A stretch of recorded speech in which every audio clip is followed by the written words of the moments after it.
মুসলিম country, আমাদেরকে যারা lead দিবে তারা পূর্ণাঙ্গ মুসলিম হতে হবে, কথা বলেন ঠিক কিনা?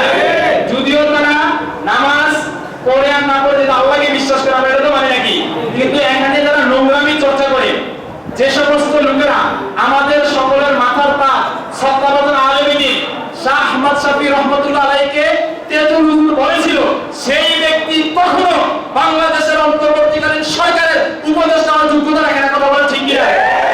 আপনারা দেখেছেন মুস্তাফা সরোয়ার ফারুকী, তাকে সাংস্কৃতিক অঙ্গনের উপদেষ্টা বানানো হয়েছে। স্পষ্ট করে আমি বলি, তিনটা বিষয় শুধু বলতে চাচ্ছি। এই মুস্তাফা সরোয়ার তো সেই মুস্তাফা সরোয়ার যিনি 2013 সালের 5 মে, তাই না, হেফাজতে ইসলামের লোকদেরকে যখন হত্যা করা হয়েছিল, ওই দিন রাতে মুস্তাফা সরোয়ার সাহেব ফেসবুক স্ট্যাটাস দিয়েছিলেন যে আজকে রাতে শাপলা জমজম মুক্ত হলো, নাউজুবিল্লাহ। তিনি আলেমদেরকে কটাক্ষ করেছেন এবং তিনি আহমদ শফি রহমতুল্লাহ আলাইহির মতো বিদগ্ধ আলেম, বিদগ্ধ একজন ফকিহ, আমাদের মাথার তার ছদ্মবেশন, আমরা কে কাউকে কি আলিয়া বুঝি না, আমরা ইসলাম প্রতিষ্ঠা থেকে সবাই এক কথা বলেন ঠিক কিনা?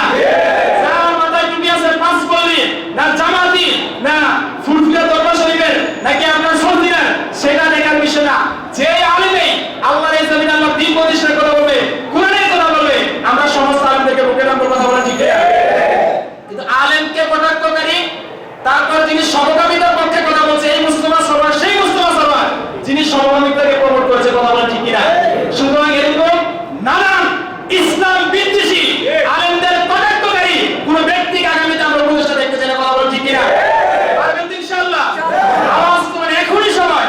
আর না হয় আগামীতে এই দেশ যদি এই সাংস্কৃতিক অঙ্গন আগ্রাসন করে ফেলে, ভারতের রাজারা বিশ্বাস করেন মুসলমানরা তাদের তাহাজিব তামাদ্দুন নিয়ে আগামীতে দাঁড়াতে পারবে না। আল্লাহ সুবহানাহু ওয়া তাআলা আমাদের সকলকে এই জায়গাগুলোতে সতর্ক থাকার তাওফিক দান করুন, সকলে বলছি আমিন। এবারে আজকে আপনাদের এখানে মাহফিল আছে, আপনারা সকলে উপস্থিত হবেন ইনশাআল্লাহ, ঠিক আছে? আমি হয়তো পরে কথা বলতে পারি, বিস্তারিত আরো কথা হবে, আলেমরা থাকবে ইনশাআল্লাহ, তারপর সবাই মাগরিবের পর শামিল হবেন ইনশাআল্লাহ। আসসালামু আলাইকুম ওয়া রাহমাতুল্লাহি ওয়া বারাকাতুহু।